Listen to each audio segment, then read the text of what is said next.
अस्सलाम वालेकुम, कैसे हैं आप सब। मरियाज़ किचन में आप सबको करते हैं वेलकम। आज मैं अपने किचन में बनाने लगी हूँ मज़ेदार सी पालक गोश्त की रेसिपी।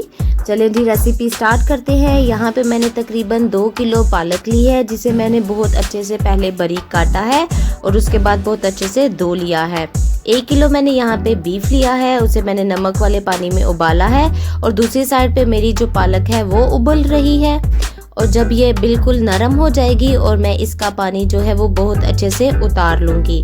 2 दरमियाने साइज़ के मैंने यहाँ पे प्याज लिए हैं, बारीक उन्हें मैंने कट कर लिया है और 1 कप मैंने ऑयल में इन्हें ब्राउन कर रही हूँ। ज़्यादा मैं इन्हें कलर नहीं दूंगी, बिल्कुल लाइट सा ब्राउन करूँगी। ब्राउन करने के बाद मैं इसमें शामिल करने लगी हूँ 2 बड़े टमाटर शामिल करने के बाद आपने थोड़ा सा इसे भून लेना है ताकि जो कच्चापन है टमाटर का वो खत्म हो जाए। उसके बाद मैं इसमें शामिल करने लगी हूँ 1 चम्मच हल्दी और इसके बाद मैं शामिल करूँगी इसके अंदर कुटी हुई लाल मिर्च और 1 चम्मच मैं इसमें शामिल करूँगी नमक। आप अपने जायके के मुताबिक जितना चाहें इस्तेमाल कर सकते हैं।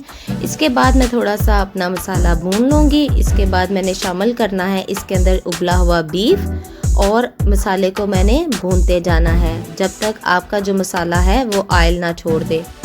आपने इसे भूनते जाना है बहुत अच्छे से। जब इसके बाद मैं इसमें शामिल करूँगी उबली हुई पालक जो मैंने पहले ही उबाल ली थी और इसका पानी जो है वो मैंने उतार लिया था। लीजिए जी, बहुत ही मज़ेदार सी पालक बनके तैयार है। आप घर में ज़रूर बनाइएगा और मुझे कमेंट बॉक्स में ज़रूर बताइएगा।